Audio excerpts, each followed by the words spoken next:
Welcome to our podcast entitled Mental Health Madness. My name is Richard Waldman. I'm a life coach, clinical pastor, speaker, veteran, and author of Your Guide to a Better Way of Thinking. And my focus is mental health. And my goal is to support you in your quest to find peace and meaning in your life. Our emotions, how we feel about a subject, will generally have more sway than our intellect. This form of decision-making is often skewed by the fact that our brain is a chaotic and nonsensical place that has the power to create on its own, and is famous for creating feelings that deter us from getting what we want, which is why we suffer under the weight of hundreds of phobias and mental disorders that can make us feel that life isn't worth living. For example, it was our chaotic and nonsensical brain, not us, that created the distorted image in our head of who we think we are, commonly known as our ego, that has a gatekeeper, the chatter in our head. You know that voice. It's the one that judges everybody and everything.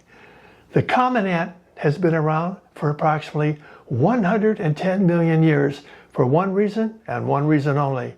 They work together, but we don't. Imagine how different life would be if we had developed that positive, I can do it feeling that we get from supporting each other instead of judging each other. I support you by enabling you to be aware that our brain is not our best friend for having produced the judgmental chatter in our head that loves to fill us up with all sorts of negative thoughts and feelings, suggesting, for example, that we're not good enough or smart enough to get what we want, so why try? These doom and gloom type feelings, which you can manage, keep us from living life or worse. As we all know, life is full of issues that can dictate how we move through the various areas of our life that affect us personally, professionally, spiritually, and politically. Brainyites have developed a non-judgmental, think-through style of living that is supported by the order to life, a simple, self-educating strategy that enables us to manage those negative feelings that have been managing us from the very beginning. Jesus was also a Brainite of the highest order, who was aware that we're battling a duality when he said, you have to lose yourself in order to find yourself. And the best way to lose that part of our personality that comes between us, God, and living a happy, productive life is to remove our attention from the future, where fear resides, and from the past, where regret is alive, and bring it into the present moment. The present moment is our point of power because the present moment and the chatter in our head cannot exist at the same place at the same time, which sets the stage for making a conscious choice where we take a moment and think through as to what we might create for ourselves and others if we act upon our current thinking. Jesus also believed in the practice of thinking through what we are about to do when he said, know what's in front of you and what is hidden will be revealed.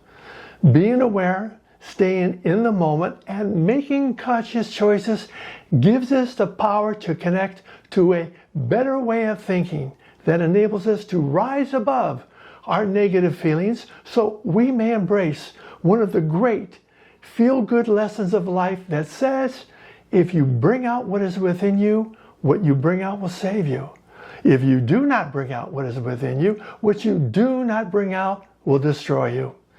Failing to engage the judgmental chatter in our head can turn us into a full-fledged victim who is unaware that the egocentric part of our personality has weaponized a component that plays a crucial role in our decision-making process, which is judgment. And the kind of judgment I'm talking about has nothing to do with making intelligent decisions, but everything to do with the fact that our judgmental chatter is proficient at producing negative feelings that reveals the truth that will benefit you for the rest of your life. And that truth is, you cannot have a negative state of mind without first being judgmental. And the crazy part is, the person that we judge more than anyone else is ourselves.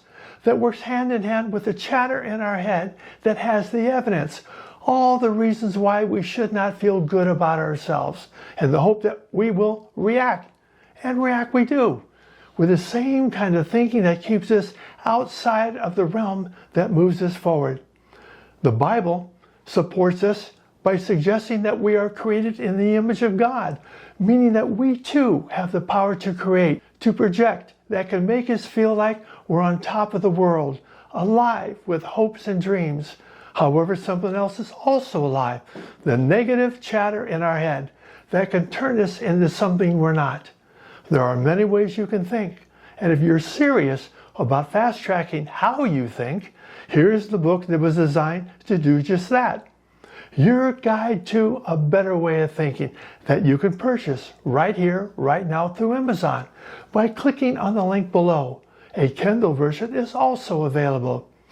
I want to thank you for being here. And if you were to ask a Brainyiite how the order to life is working for them, they would probably respond by saying, life is all about change. And making a change in your life is a lot easier and a lot more fun when you know how to change your thinking. In closing, we support you where your brain may not. And we hope that you will support us by subscribing, sharing, and by keeping the conversation going with your questions. Until next time, think clearly, stay in the circle, and above all, feel good about the fact that you have a life. And with that said, I encourage you to encourage others to feel good about their lives, which makes it all a great day for everyone. So take care until next time, and God bless.